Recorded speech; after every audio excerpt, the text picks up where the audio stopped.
যিসকলে অসমীয়াত এখন এডিআৰিৰ কাৰণে কিতাপ বিচাৰি আছিলে তেওঁলোকৰ কাৰণে আজি এই কিতাপখন লৈ আহিছোঁ। এই কিতাপখন হৈছে অসম নিয়োগ সম্ভাৰ, হয়তো বুক ষ্টলতো পাই যাব, নহ'লে ফ্লিপকাৰ্ট, এমাজন চবতে পাই যাব।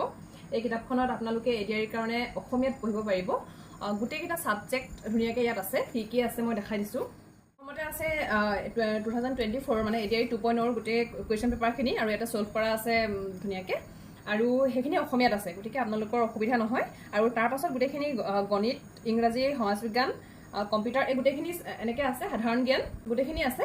আপোনালোকে অসমীয়াত যিসকলে পঢ়িব বিচাৰিছে এই কিতাপখন লৈ ল'ব পাৰে। এখন মাত্ৰ গাইড বুক হিচাপে দেই, আপোনালোকক এই কিতাপখনৰ ওপৰতে নিৰ্ভৰ কৰি বহি থাকিব কোৱা নাই, কিন্তু এই কিতাপখনক মানে গাইড হিচাপে লৈ সেই টপিকবোৰহে আপোনালোকে ইয়াতে পাব যে কোনবোৰ টপিকৰ পৰা কুৱেশ্যন আহিছে, আৰু সেইবোৰ কিন্তু আপোনালোকে ইউটিউবত গৈ নিজে পঢ়িব লাগিব।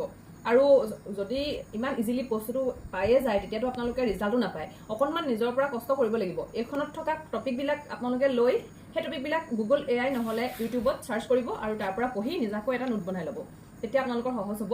এই কিতাপখনৰ পৰা আপোনালোকে বহুতখিনি কুৱেশ্যন পাই যাব, প্ৰত্যেকটো চেপ্টাৰৰ কুৱেশ্যন আছে, এনচাৰ আছে, PYQs আছে, গতিকে কিতাপখন চাব পাৰিব। আৰু ইয়াৰ লগত এইখন দিছে কাৰেণ্ট এফেয়াৰ্ছৰ কিতাপ, এইখনত আপোনাৰ 2024-25-26 আছে, 24ৰ পৰাও কিছুমান দিছে। এইখনৰ সেইখিনি প্ৰেক্টিছ কৰিব পাৰিব, আৰু টপিকবিলাক আপোনালোকে চাই আকৌ নিজাকৈ যদি আৰু অলপ পঢ়োঁ বুলি ভাবে ইউটিউবৰ পৰা পঢ়িব পাৰিব। গতিকে ইউটিউবৰ ভাল ব্যৱহাৰ কৰক, আপোনালোকৰ ভালেই হ'ব। কিতাপ দুখন এই দুখন মই লিংক দি দিম, যিসকলে ল'ব বিচাৰি আছিলে লিংকত গৈ আপোনালোকে ল'ব পাৰিব। কিতাপখন মই অকণমান দেখাই দিওঁ বুলি ভাবিছোঁ। এইখন হৈছে আমি যিখন এডিআৰি পেপাৰ দি পিনি পৰীক্ষা পাছ কৰি চাকৰি পাইছোঁ সেই পেপাৰখন, এডিআৰি 2.0 পেপাৰখন, আৰু এনেকুৱা গোটেইকেইখন পেপাৰ ইয়াত দিয়া আছে।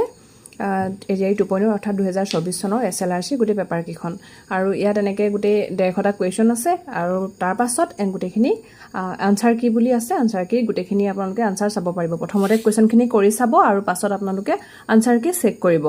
এনেকুৱা কৰিলে আপোনালোকে কিমানখিনি পাইছেগৈ পঢ়ি, আৰু আপোনালোকৰ কিমানখিনি পঢ়িবলৈ বাকী আছে সেইখিনি বুজি পাব। ইয়াৰ পাছতে আপোনালোকৰ প্ৰত্যেকটো চেপ্টাৰৰ এনেকৈ মেইন কথাখিনি আছে, আৰু তাৰ পাছতে MCQ আছে, অলপ কুৱেশ্যন দি থোৱা আছে। কুৱেশ্যনখিনি যিহেতু অসমীয়াত আছে আপোনালোকে কৰিবলৈ সহজ হ'ব, ধুনীয়াকৈ কৰিব পাৰিব। আৰু ইয়াত অসমীয়াৰ লগতে ইংৰাজীতো দি গৈছে কথাখিনি, গতিকে বুজি পাব ভালকৈ। আৰু এই প্ৰশ্নখিনি যিমান পাৰে প্ৰেক্টিছ কৰিব, আৰু এইকেইটা কৰিয়ে সামৰি নথ'ব, এনেকুৱা আৰু বহুত প্ৰশ্ন পাই যাব। সেইবিলাক প্ৰশ্ন আপোনালোকে গুগলৰ পৰা ডাউনলোড কৰি ল'ব। আৰু কিতাপখন মই অলপমান দেখুৱাই দিছোঁ। ৰিজনিং বহুতে বুজি নাপাওঁ বুলি কৈছিলে, ৰিজনিঙৰ ইয়াতে কুৱেশ্যনখিনিও আৰু মেইন কথাখিনিও অসমীয়াত বুজাই থোৱা আছে, গতিকে ৰিজনিঙৰ কাৰণে এখন আপোনালোকে চাব পাৰিব। আৰু প্ৰেক্টিছ ছেট আপোনালোকে বেলেগৰ পৰাও লগাব পাৰিব। প্ৰথমতে খালি মেইন বস্তুখিনি এনেকৈ বুজি ল'ব। ভিডিঅ'টো যদি ভাল লাগিছে লাইক এটা কৰি দিব।